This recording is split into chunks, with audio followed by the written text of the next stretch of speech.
വാക്യങ്ങൾ. യഹോവ പിന്നെയും മോശയോട് അരുളിച്ചെയ്തത്, നീ യിസ്രായേൽ മക്കളോട് പറയേണ്ടതെന്തെന്നാൽ, ഞാൻ നിങ്ങൾക്ക് തരുന്ന നിങ്ങളുടെ നിവാസദേശത്ത് നിങ്ങൾ ചെന്നിട്ട് ഒരു നേർച്ച നിവർത്തിപ്പാനോ സ്വമേധാദാനമായിട്ടോ നിങ്ങളുടെ ഉത്സവങ്ങളിലോ യഹോവയ്ക്കു മാടിനെയാകട്ടെ ആടിനെയാകട്ടെ ഹോമയാഗമായിട്ടെങ്കിലും ഹനനയാഗമായിട്ടെങ്കിലും യഹോവയ്ക്കു സൗരഭ്യവാസനയാകുമാറ് ഒരു ദഹനയാഗം അർപ്പിക്കുമ്പോൾ യഹോവയ്ക്ക് വഴിപാട് കഴിക്കുന്നവൻ കാൽഹീൻ എണ്ണ ചേർത്ത ഒരിടങ്ങഴി മാവ് ഭോജനയാഗമായി കൊണ്ടുവരേണം. ഹോമയാഗത്തിനും ഹനനയാഗത്തിനും പാനീയയാഗമായി നീ ആടൊന്നിനു കാൽഹീൻ വീഞ്ഞു കൊണ്ടുവരേണം. ആട്ടുകൊറ്റനായാൽ ഹീനിൽ 1/3 എണ്ണ ചേർത്ത് 2 ഇടങ്ങഴി മാവ് ഭോജനയാഗമായി കൊണ്ടുവരേണം. അതിന്റെ പാനീയയാഗത്തിന് ഹീനിൽ 1/3 വീഞ്ഞും യഹോവയ്ക്ക് സൗരഭ്യവാസനയായി അർപ്പിക്കണം. നേർച്ച നിവർത്തിപ്പാനോ യഹോവയ്ക്ക് സമാധാനയാഗം കഴിപ്പാനോ ഹോമയാഗത്തിനാകട്ടെ ഹനനയാഗത്തിനാകട്ടെ ഒരു കാളക്കിടാവിനെ കൊണ്ടുവരുമ്പോൾ കിടാവിനോടുകൂടെ അരിഹീൻ എണ്ണ ചേർത്ത് 3 ഇടങ്ങഴി മാവ് ഭോജനയാഗമായിട്ട് അർപ്പിക്കണം. അതിന്റെ പാനീയയാഗമായി അരഹീൻ വീഞ്ഞ് യഹോവയ്ക്ക് സൗരഭ്യവാസനയായി ദഹനയാഗമായി അർപ്പിക്കണം. കാളക്കിടാവ്, ആട്ടുകൊറ്റൻ, കുഞ്ഞാട്, കോലാട്ടിൻകുട്ടി എന്നിവയിൽ ഓരോന്നിനും ഇങ്ങനെ തന്നെ വേണം. നിങ്ങൾ അർപ്പിക്കുന്ന യാഗമൃഗങ്ങളുടെ എണ്ണത്തിന് ഒത്തവണ്ണം ഓരോന്നിനും ഇങ്ങനെ തന്നെ വേണം. സ്വദേശിയായവനൊക്കെയും യഹോവയ്ക്ക് സൗരഭ്യവാസനയായ ദഹനയാഗം അർപ്പിക്കുമ്പോൾ ഇതെല്ലാം ഇങ്ങനെ തന്നെ അനുഷ്ഠിക്കണം. നിങ്ങളോടുകൂടെ പാർക്കുന്ന പരദേശിയോ നിങ്ങളുടെ ഇടയിൽ സ്ഥിരവാസം ചെയ്യുന്ന ഒരുത്തനോ യഹോവയ്ക്ക് സൗരഭ്യവാസനയായ ദഹനയാഗം കഴിക്കുന്നുവെങ്കിൽ നിങ്ങൾ അനുഷ്ഠിക്കും വണ്ണം തന്നെ അവനും അനുഷ്ഠിക്കണം. നിങ്ങൾക്കാകട്ടെ വന്നു പാർക്കുന്ന പരദേശിയാകട്ടെ സർവ്വസഭയ്ക്കും തലമുറ തലമുറയായി എന്നേക്കും ഒരു ചട്ടം തന്നെ ആയിരിക്കണം. യഹോവയുടെ സന്നിധിയിൽ പരദേശി നിങ്ങളെപ്പോലെ തന്നെ ഇരിക്കണം.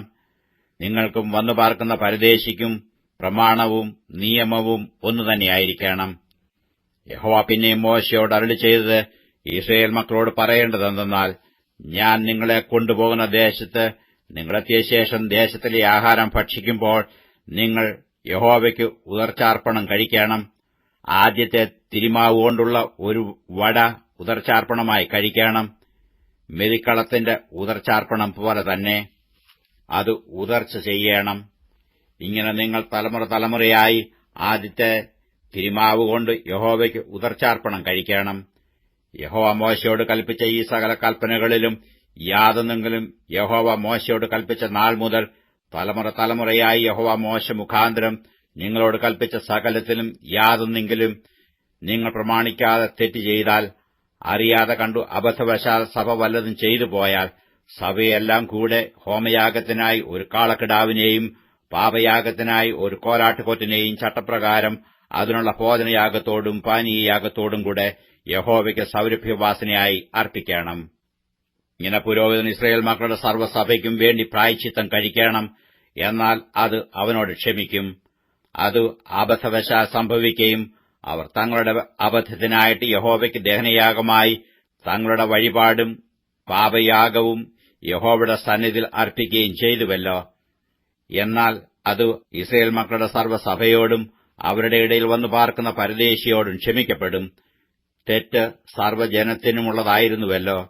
ഒരാൾ അബദ്ധവശാൽ പാപം ചെയ്താൽ അവൻ തനിക്ക് വേണ്ടി പാപയാഗത്തിനായി 1 വയസ്സ് പ്രായമുള്ള ഒരു പെൺകോലാട്ടിനെ അർപ്പിക്കണം.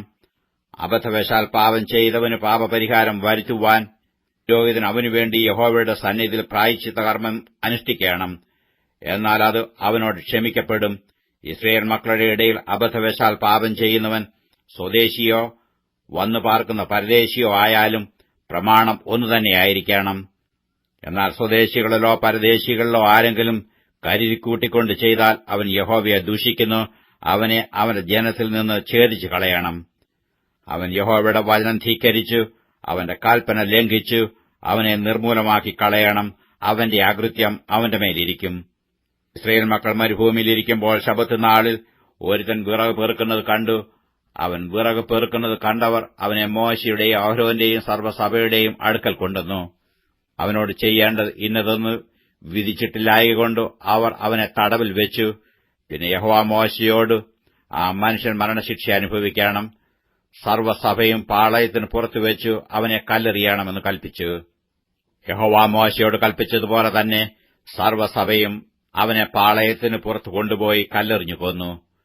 യഹോവ പിന്നെയും മോശയോട് അരുളിച്ചെയ്തത്, നീ യിസ്രായേൽ മക്കളോട് പറയേണ്ടതെന്നാൽ, അവർ തലമുറ തലമുറയായി വസ്ത്രത്തിന്റെ കോൺതലയ്ക്കു പൊടിപ്പുണ്ടാക്കുകയും കോൺതലയ്ക്കലെ പൊടിപ്പിൽ നീലച്ചരട് കെട്ടുകയും വേണം. നിങ്ങൾ യഹോവയുടെ സകല കൽപ്പനകളും ഓർത്തു അനുസരിക്കേണ്ടതിനും നിങ്ങളുടെ സ്വന്തം ഹൃദയത്തിനും സ്വന്തം കണ്ണിനും തോന്നിയ വണ്ണം പരസംഗമായി നടക്കാതിരിക്കേണ്ടതിനും ആ പൊടിപ്പ് ജ്ഞാപകമായിരിക്കണം. നിങ്ങൾ എന്റെ സകല കൽപ്പനകളും ഓർത്തു അനുസരിച്ച് നിങ്ങളുടെ ദൈവത്തിന് വിശുദ്ധരായിരിക്കേണ്ടതിന് തന്നെ നിങ്ങളുടെ ദൈവമായിരിക്കേണ്ടതിന് നിങ്ങളെ മിസ്രയീം ദേശത്തുനിന്ന് കൊണ്ടുവന്ന ഞാൻ നിങ്ങളുടെ ദൈവമായ യഹോവയാകുന്നു.